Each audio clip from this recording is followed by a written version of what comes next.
आखिरी रसूल तुमी नबी अकराम, आखिरी रसूल तुमी नबी अकराम, তোমার কদমে মোর হাজারো সালাম। জোরে বলুন, একটু চিল্লে হবে না সুবহানাল্লাহ। আখিরি রসুল তুমি নবী আকরাম, তোমার কদমে মোর হাজারো সালাম। নবী তোমার কদমে মোর হাজারো সালাম। বনের হরিণ আসমান জমিন সবাই তোমায় চিনেছে, সবাই তোমায় চিনেছে। ওই আকাশের মেঘমালা ছায়া তোমায় করেছে, ছায়া তোমায় করেছে। মিশকে আম্বার যার গায়ের ওই ঘাম, মিশকে আম্বার যার গায়ের ওই ঘাম, তোমার কদমে মোর হাজারো সালাম। জোরে বলেন, রাসূলুল্লাহর গায়ের ঘাম ছিল মিশকে আম্বারের মতো। জোরে বলুন সুবহানাল্লাহ। কিতাবের ভিতরে আল্লাহ রাসূলের শরীর থেকে যখন ঘাম নির্গত হতো, আম্মাজান আয়েশা সহ অন্যান্য সাহাবায়ে কেরামেরা শিশিরের মধ্যে ওই ঘামগুলো ভরে রাখতেন। আল্লাহ রাসূল বলছে, কি ব্যাপার ইয়া রাসূলুল্লাহ, ঈদের দিনেতে ঈদে যাওয়ার সময় আমরা বাচ্চাদের গায়ে এই আতর লাগিয়ে দেব। একবার জোরে বলেন সুবহানাল্লাহ। নবীজির গায়ের নির্গত ঘাম মিশকে আম্বারের মতো ছিল। আর আমাদের গায়ের ঘাম যদি বাপ 1 মাস আটকে রেখে মাখানো হয়, হার্ট ফেল করবে না? এই জোরে বলছেন না কেন? হার্ট ফেল করবে না? করবে না? রাসূলুল্লাহ একবার, রাসূলুল্লাহ অসুস্থ অবস্থায় একটা কৌটার ভিতরে পেশাব করে রেখে দিয়েছিলেন। উনি একজন খাদেম মনে করেছে পানি, পেশাব থেকে এত সুন্দর সুগন্ধি বার হয়েছে, উনি খেয়ে ফেলেছেন। সুবহানাল্লাহ। আরে জোরে বলছেন না কেন? আরে হাদিস শোনাচ্ছি, গল্প নয়। আল্লাহর নবী জানবার পরে বললে, সাহাবী কি ব্যাপার, তুমি বুঝতে পারোনি এটা পেশাব? ইয়া রাসূলুল্লাহ, সুগন্ধি বার হচ্ছিল, আমি খেয়ে নিয়েছি। সুবহানাল্লাহ বলেন। নবী বলছে, তাহলে তুমি ফজিলাতটা শোনো। যখন তুমি না জানা অবস্থায় মুহাম্মাদুর রাসূলুল্লাহর পেশাব তুমি খেয়ে ফেলেছো, আমি রাসূল বলছি জীবনে তোমার আর কোনোদিন পেটের কোনো রোগ হবে না। একবার জোরে বলে সুবহানাল্লাহ। আর যদি আমাদের মাল একবার ভুল করে পেটে যায়, আরজি কর কেন, তামা পৃথিবীটা হাসপাতালে চিন্তায় পড়ে যাবে। ঠিক না? আর অনেকে আবার বলে নবী আমাদের মতো, তোমার মতো, তুমি গেলে মুরগি তাড়া করে। জোরে বলুন, ঠিক না? কথা বলছেন না কেন? আর আমার রাসূল গেলে কাকর আর পাতর সালাম জানাতো। একবার জোরে বলেন সুবহানাল্লাহ। তাই রাসূলের শানে মহব্বতে, একটু মহব্বতের সঙ্গে আমরা বলবো যে ইয়া রাসূলুল্লাহ, আপনার কদমে একটু সালাম জানাতে চাই। আর রাজি আছেন না নেই? একটু জোরে বলেন, রাসূল তোমার কদমে মোর হাজারো সালাম। সবাই আমার সঙ্গে বলেন, ওগো নবী তোমার কদমে মোর, বলেন হাজারো সালাম। আখিরি রসুল তুমি নবী আকরাম, আখিরি রসুল তুমি নবী আকরাম, তোমার কদমে মোর হাজারো সালাম। নবী তোমার কদমে মোর হাজারো সালাম। আবু বকর ওমর উসমান সবাই তোমায় দিওয়ানা, সবাই তোমার দিওয়ানা। বুকে গরম পাথর বেলাল তবু নবীর ভোলে না, তবু নবীর ভোলে না। আবু বকর ওমর উসমান সবাই তোমার দিওয়ানা, সবাই তোমার দিওয়ানা। বুকে গরম পাথর বেলাল তবু নবীর ভোলে না। অন্তরে রেখেছিল নূর নবীর নাম, অন্তরে রেখেছিল নূর নবীর নাম। তোমার কদমে মোর হাজারো সালাম। নবী তোমার কদমে মোর, জোরে বলেন, তোমার কদমে মোর হাজারো সালাম। বোরাক চড়ে দয়ার নবী মেরাজেতে গিয়েছে, মেরাজেতে গিয়েছে। স্বয়ং আল্লাহ পাকের সাথে নবীর কথা হয়েছে, নবীর কথা হয়েছে। জান্নাতের রুমে রুমে লেখা জাগার নাম, জান্নাতের ঘরে ঘরে লেখা জাগার নাম। তোমার কদমে মোর হাজারো সালাম। নবী তোমার কদমে মোর হাজারো সালাম। আখিরি রসুল তুমি নবী আকরাম, তোমার কদমে মোর হাজারো সালাম। নবী তোমার কদমে মোর হাজারো সালাম। আল্লাহুম্মা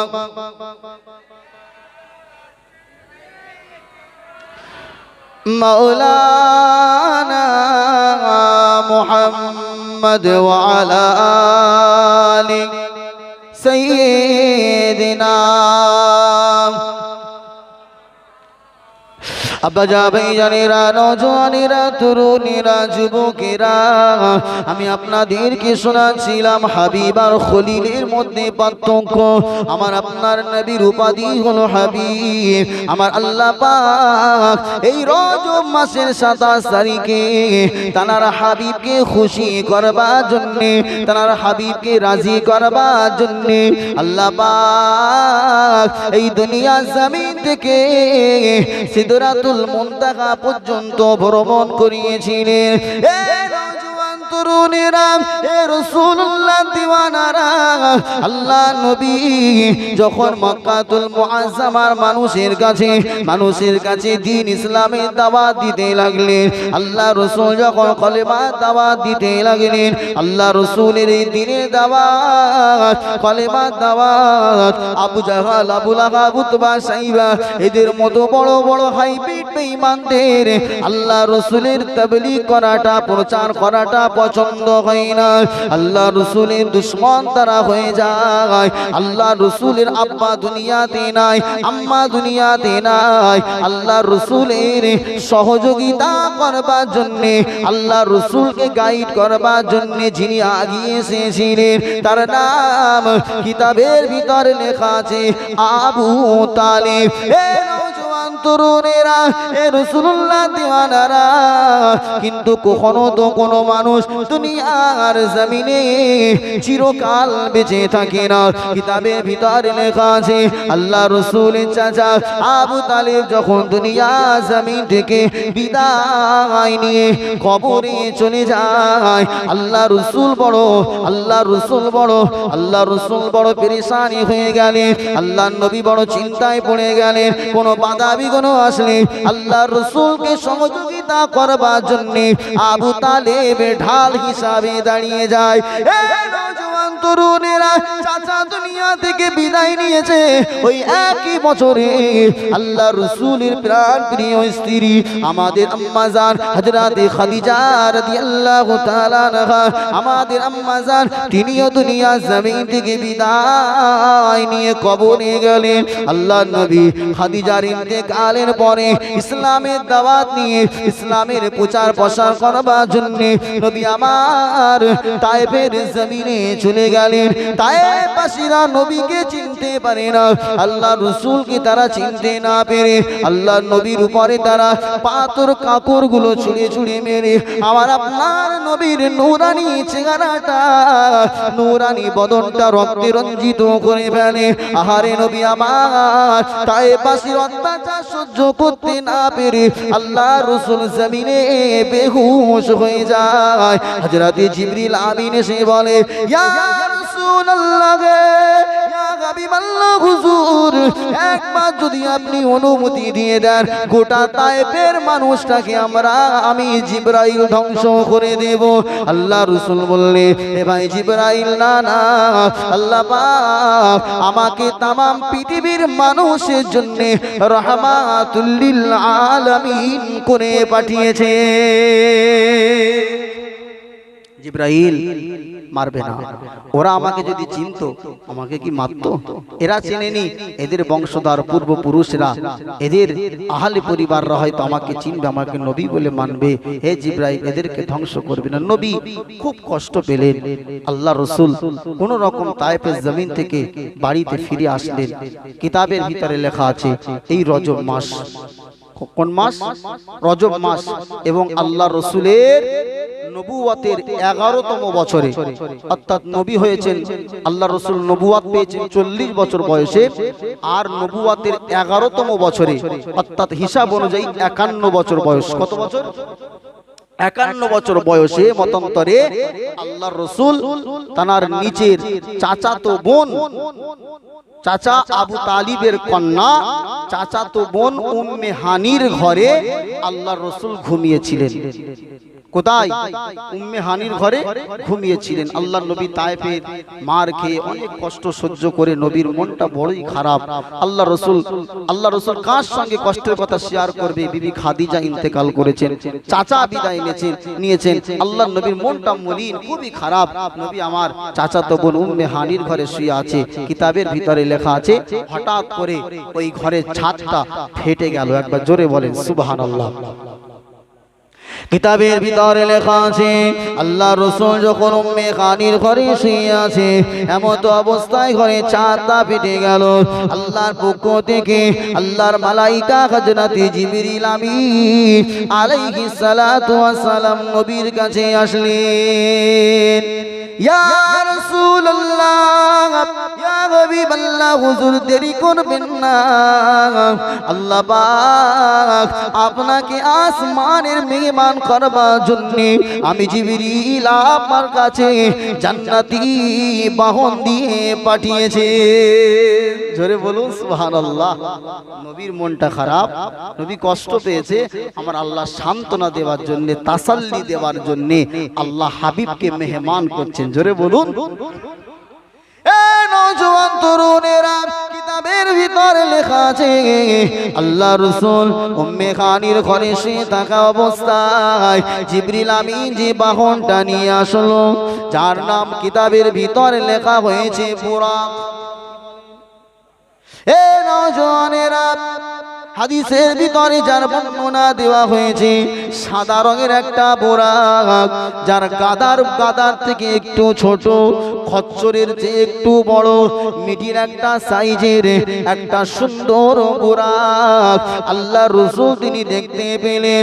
নবী আমার হযরতে জিবরিল আমিন আলাইহিস সালাতু ওয়াস সালামের নির্দেশে বুরাকের পৃষ্ঠে আরোহণ করলেন। কিতাবের ভিতরে লেখা আছে, এই বুরাকের গতি এতটা ছিল, বুরাকের দৃষ্টি যত দূর পর্যন্ত যায়, ওই দৃষ্টি যত দূর পর্যন্ত যায় তার এক এক কদম সেখানে গিয়ে পড়ে। জোরে বলেন সুবহান।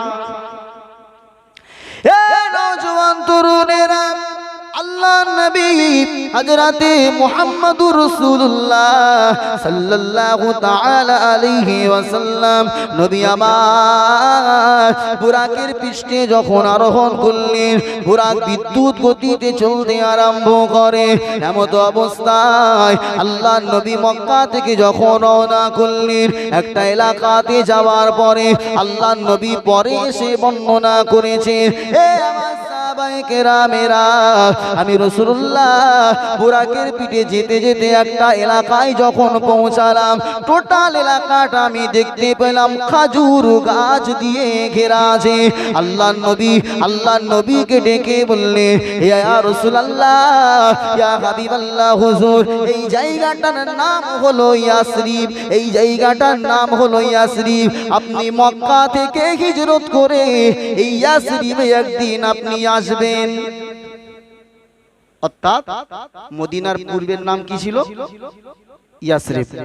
আল্লাহর নবী মক্কা থেকে বুরাকের পিঠে যাচ্ছে মদিনায় গিয়ে, খাজুর বাগান যেখানে অনেক। আল্লাহ রাসূলকে বলা হলো, ইয়া রাসূলুল্লাহ এটার নাম হচ্ছে ইয়াসরিব, আপনি মক্কা থেকে একদিন হিজরত করে এই মদিনাতে আসবেন। এটা কার কথা? আল্লাহ পাক জিবরিল আমিনকে জানিয়েছেন, জিবরিল আমিন রাসূলুল্লাহকে শুনিয়েছেন। জোরে বলেন। নওজোয়ান তরুণেরা, রাসূলুল্লাহ দিওয়ানারা, আল্লাহর নবী মিরাজ থেকে ঘুরে আসার পরে সাহাবায়ে কেরামদের কাছে বর্ণনা করতে করতে বললেন, ওগো আমার সাহাবারা, আমি রাসূলুল্লাহ যখন বুরাকের পৃষ্ঠে আরোহণ করে যেতে লাগলাম, আমি রাসূলুল্লাহ যেতে যেতে যেতে যেতে কিছু দূর যাওয়ার পরে একটা বৃদ্ধা মহিলাটাকে দেখতে পেলাম। ওই বৃদ্ধা মহিলা আমাকে হাত চানি দিয়ে আমার কাছে ডাকে, এ মুহাম্মদ, এ মুহাম্মদ তুমি আমার কাছে এসো। এ নওজোয়ান তরুণেরা, আল্লাহর রাসূলকে জিবরিল আমিন বললেন, ইয়া রাসূলুল্লাহ, ইয়া হাবিবাল্লাহ, হুজুর বৃদ্ধা মহিলার ডাকটা আপনি শুনবেন না, আপনি এগিয়ে চলুন। আল্লাহর নবী বললেন, আমি জিবরিলের আদেশ মতে, জিবরিল কথা মতো আমি আরো আগে যেতে লাগলাম। যেতে যেতে যেতে যেতে আমি রাসূলুল্লাহ দেখতে পেলাম একটা বৃদ্ধ বয়স্ক মানুষ দাঁড়িয়ে আছে, আমাকে হাত হাতছানি দিয়ে ডাকে। আল্লাহ রাসূলকে আবার জানানো হলো, ইয়া রাসূলুল্লাহ, ইয়া হাবিবাল্লাহ, হুজুর আপনি বৃদ্ধ লোকটার কথাও শুনবেন না, আপনি আগিয়ে চলুন। এ নওজোয়ান তরুণেরা, এ রাসূলুল্লাহ দিওয়ানারা, আল্লাহর নবী বললেন, আমি আরো কিছু দূর যাওয়ার পরে একদল মানুষকে দেখতে পেলাম। আমি রাসূলুল্লাহ আমাকে দ্বারা দেখে সালাম জানিয়েছে। আসসালামু আলাইকা ইয়া আউয়ালু, আসসালামু আলাইকা ইয়া আখিরু, আসসালামু আলাইকা ইয়া হাসিরু। সুবহানাল্লাহ বলেন। আল্লাহ নবী তাদের আল্লাহ নবীকে বলা হলো, মুহাম্মদ আপনি ইনাদের সালামের জবাবটা দেন। নবী সালামের জবাব দিলেন। যাওয়ার পরে জিবরিল আমিন বলছেন, ইয়া রাসূলুল্লাহ, হাবিবাল্লাহ, হুজুর প্রথমে আপনি যে বৃদ্ধা মহিলাটাকে দেখলেন, আপনাকে হাতছানি দিচ্ছিল, ডাকছিল, ওটা অন্য কেউ নয়, ওটা হচ্ছে দুনিয়া। কথা বলছেন না কেন? দুনিয়ার বয়স হয়ে গেছে, দুনিয়ার বয়স হয়ে গেছে, দুনিয়ার বেশি দিন। কথা বলছেন না কেন? দুনিয়ার বেশি দিন নাই। আল্লাহ নবীর মেরাজ হয়েছে কমপক্ষে 1500 কম বেশি আগে, ঠিক না বেঠিক? তাহলে সেই সময় নবীকে বলা হয়েছে, ইয়া রাসূলুল্লাহ বয়সে দুনিয়ার বয়স আর বেশি নাই। তাহলে যত দিন গেছে, তাহলে দুনিয়ার বয়স বেড়েছে না কমেছে? কথা বলছেন না কেন? বেড়ে গেছে। তাহলে নবীর সময় যদি দুনিয়া বিদ্যা হয়ে যায়, তাহলে এখন বর্তমান আমাদের সময় দুনিয়া কি যুবক আছে নাকি? কথা বলছেন না কেন? মানে দুনিয়ার একদম লাস্ট সিন চলছে, একদম লাস্ট, কিয়ামত খুব সন্নিকট। আল্লাহর নবী এসেই বলেছিলেন, হে আমার সাহাবারা, কিয়ামতের সবচাইতে বড় আলামত হলো আমি রাসূলুল্লাহ দুনিয়াতে এসেছি, মানে আমার আর কিয়ামতের মধ্যে পার্থক্য হচ্ছে কাহাতাইন। কি বললেন? কাহাতাইন। এই দুটো আঙ্গুলের মধ্যে যতটা গ্যাপ আছে, আমি আর কিয়ামতের ভিতরে এতটা গ্যাপ, মানে খুব একটা দূর। আর কিয়ামত, ইয়া রাসূলুল্লাহ, ইয়া হাবিবাল্লাহ, হুজুর আপনি দ্বিতীয় নম্বরে যে বৃদ্ধ মানুষটাকে দেখতে পেয়েছিলেন, ইয়া ইয়া হাবিবাল্লাহ, ওই ব্যক্তিটা অন্য কেউ নয়, ওটা হলো আল্লাহর দুশমন, আল্লাহর গজবকৃত, যার উপরে আল্লাহর গজব নাজিল হয়েছে, ওটা হলো ইবলিস, শয়তান। ইবলিস, শয়তান। ইয়া রাসূলুল্লাহ, আপনাকে এই জন্য ওদের সঙ্গে মুলাকাত করতে নিষেধ করা হয়েছে। আপনি আগিয়ে এসেছেন, আপনি যাদেরকে দেখে আপনাকে যারা সালাম দিয়েছেন, ওনারা হচ্ছেন আল্লাহর নবী পয়গম্বর আলাইহিমুস সালাম। জোরে বলেন সুবহানাল্লাহ, একটু জোরে বলেন সুবহানাল্লাহ। এ নওজোয়ান তরুণেরা, আমার আল্লাহ পাক রব্বুল আলামিন তার হাবিবকে বাইতুল মুকাদ্দাস পর্যন্ত বুরাকের পৃষ্ঠে আরোহণ করে নিয়ে গেলেন। আল্লাহ পাক রব্বুল আলামিন এই কথাটা সূরা বনি ইসরাঈলের ভিতরে আল্লাহ স্পষ্ট জানিয়ে দিয়েছে, সুবহানাল্লাযী আসরা বিআবদিহি লাইলাম মিনাল মাসজিদিল হারামি ইলাল মাসজিদিল আকসাল্লাযী বারাকনা হাওলাহু লিনুরিয়াহু মিন আয়াতিনা ইন্নাহু হুয়াস সামিউল বাসীর। এ নওজওয়ানেরা, তরুণেরা, আমার আল্লাহ পাক বললেন, মহান করুণাময়, মহান সেই সত্তা যিনি আল্লাযী আসরা বিআবদিহি, যিনি জানার বান্দাকে ইসরা করিয়েছেন, লাইলাম মিনাল মাসজিদিল হারামি ইলাল মাসজিদিল আকসা, রাতের কিছু অংশে মসজিদুল হারাম থেকে মসজিদুল আকসা পর্যন্ত। এ নওজওয়ানেরা, এখানে একটু মনে রাখুন, দুনিয়ার সমস্ত মুফাসসির মুহাদ্দিসিনগণ একরাম একত্রিত হয়ে আল্লাহ রাসূলের মেরাজকে দুই ভাগে ভাগ করেছেন।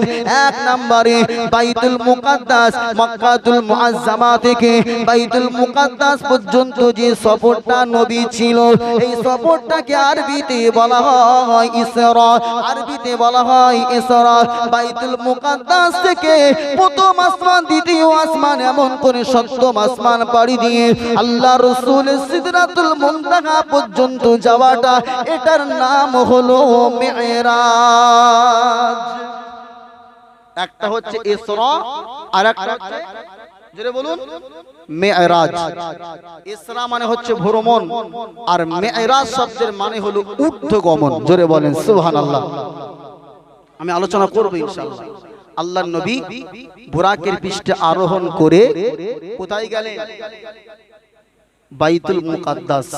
নবী বলছেন সেখানে গিয়ে আমার ওই বুরাকটা বাঁধা হলো সেই জায়গায় যেখানে অন্যান্য নবী আলাইহিমুস সালামগণ তাদের উটের দড়ি, গাদার দড়ি বাঁধতো, ঠিক সেই জায়গাটাই আমার ওই মানে বুরাকটাকে বাঁধা হলো। একবার জোরে বলুন সুবহানাল্লাহ। এই নওজোয়ান তরুণেরা, কিতাবের ভিতরে লেখা আছে আল্লাহর নবী যখন বাইতুল মুকাদ্দাসে পৌঁছে গেলেন, আল্লাহর নবী বললেন আমি রাসূলুল্লাহ আমাকে স্বাগতম জানাবার জন্য, আমি রাসূলুল্লাহ আমাকে সংবর্ধনা জানাবার জন্য আগে থেকে আল্লাহর সমস্ত নবী আলাইহিমুস সালামগণ ওই বাইতুল মুকাদ্দাসে হাজির ছিলেন। জোরে বলুন সুবহান। এলাকার আমাদের দেশের প্রধানমন্ত্রী যখন আসে, মানুষ ইস্তেকবাল করাবার জন্য দাঁড়িয়ে থাকে না, থাকে না? জোরে বলেন। আর আমার আপনার নবী গিয়েছেন, আল্লাহ পাক সমস্ত নবী আলাইহিমুস সালামকে ওখানে আগে থেকে হাজির করেছেন। কেন? নবী আসবেন ইস্তেকবাল করাবার জন্য। একবার জোরে বলুন সুবহানাল্লাহ। একটু জোরে হবে না সুবহানাল্লাহ? আল্লাহর নবী ওখানে গেলেন, যাবার পরে সমস্ত নবী আলাইহিমুস সালাম দেখতে পেলেন আল্লাহর নবী তাহিয়াতুল মসজিদ 2 রাকাত নামাজ পড়বার মনস্থ করলেন। তাহিয়াতুল কি বলেন? আরে সবাই বলেন না তাহিয়াতুল মসজিদ। বাপ, এই সমস্ত জ্ঞানগর্ম আলোচনা সব সময় হয় না। জুমার দিনের নামাজ কয় রাকাত বলেন? যখন ইমামের খুতবা হয় তার আগে আমরা 8 রাকাত নামাজ পড়ি না, পড়ি না?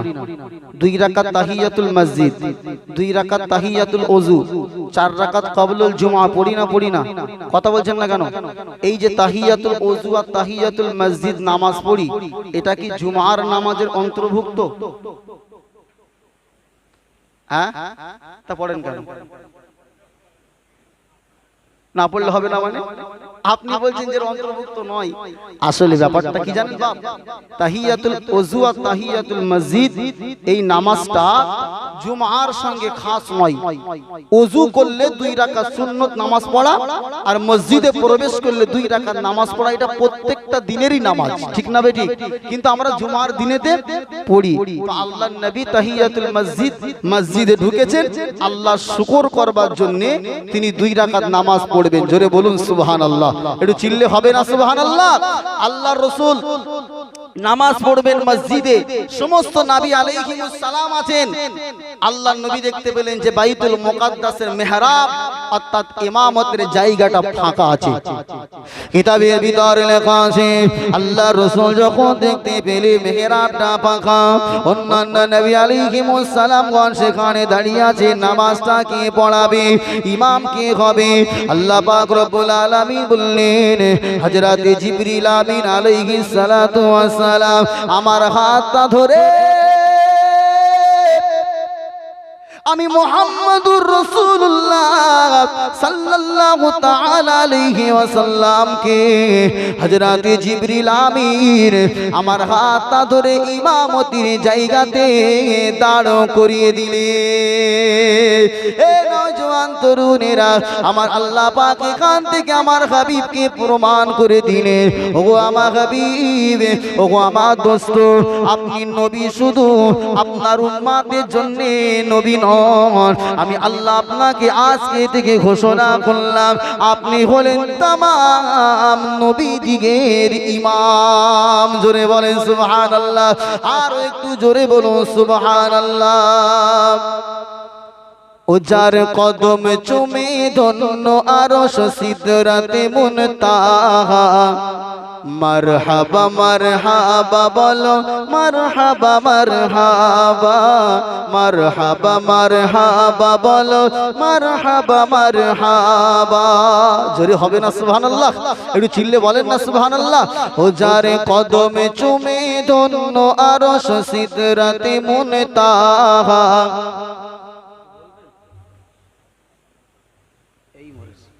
ও যার কদমে চুমে ধন্য আরশ সিদরাতে মুনতাহা মারহাবা মারহাবা বলো মারহাবা মারহাবা মারহাবা মারহাবা বলো মারহাবা মারহাবা দয়ার নবীর মেরাজ রাতে জিবরিল এলো বোরাক সাথে দয়ার নবীর মেরাজ রাতে জিবরিল এলো বোরাক সাথে আগে আগে জিবরিল আর পিছে কামলিওয়ালা আগে আগে জিবরিল পিছে কামলিওয়ালা মারহাবা মারহাবা বলো মারহাবা মারহাবা মারহাবা মারহাবা বলো মারহাবা মারহাবা ও যার কদমে চুমে ধন্য আরশ সিদরাতে মুনতাহা মারহাবা মারহাবা বলো মারহাবা মারহাবা সকল নবী রাসূল এলো ছুটে মসজিদুল আকসাতে সকল নবী রাসূল এলো ছুটে মসজিদুল আকসাতে সকল নবীগণের ইমাম হলেন মুহাম্মাদুর রাসূলুল্লাহ জোরে হবে না এটা চিল্লে হলো না সুবহানাল্লাহ ও সকল নবীগণের ইমাম হলেন মুহাম্মাদুর রাসূলুল্লাহ মারহাবা মারহাবা বলো মারহাবা মারহাবা মারহাবা মারহাবা বলো মারহাবা মারহাবা ও যার কদমে চুমে ধন্য আরশ সিদরাতে মুনতাহা যার কদমে চুমে ধন্য আরশ সিদরাতে মুনতাহা মারহাবা মারহাবা বলো মারহাবা মারহাবা মারহাবা মারহাবা বলো মারহাবা মারহাবা আল্লাহুম্মা সাল্লি আলা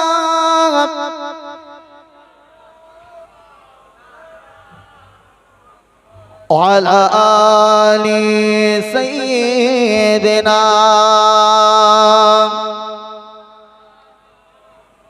সাল্লাল্লাহু আলাইহি ওয়াসাল্লাম হাজিরানে মজলিস কমিটির নির্দিষ্ট সময় অনুযায়ী 10টা পর্যন্ত টাইম ছিল কটা কথা বলছেন না কেন এখন বাজে কটা 9:30 আলোচনার একটা টপিক নিয়ে করছিলাম জানি না ভাইরা কিভাবে কি সিলেক্ট করেছেন আসলে এরা প্রথম তো বক্তাকে দাওয়াত করবার সময় আমি শুনছিলাম আমার পরে যে ভাই আছে ওনাকেও 10টায় টাইম দিয়েছে যাই হোক কমিটির ভাইরা হয়তো প্রথমবার বুঝতে পারিনি তবে যে বক্তাকে যত দূর টাইম দিতে হয় আলোচনা সেই পর্যন্তই করতে দিতে হয় ঠিক না বেঠিক যারা বলছেন না কেন এই যে আমার মনে একটু কিন্তু থেকে গেল একটু অসমাপ্ত বক্তব্য আমি সমাপ্ত করতে পারলাম না আমার ভাই চলে এসেছেন আর স্টেজে কোনো বক্তাকে বসিয়ে রেখে একটা মিনিট কথা বলা একটা চরম বিয়াদবি ঠিক না বেঠিক তো আমার ভাই এসে গেছেন আপনাদের কাছে আলোচনা রাখবেন আমি অধম গুনাহগার যা কিছু বললাম আমার ভাষাগত যদি কোনো ত্রুটি হয়ে যায় আল্লাহর রাস্তে ভাই হিসাবে সন্তান হিসাবে মাফ করে দেবেন ঠিক না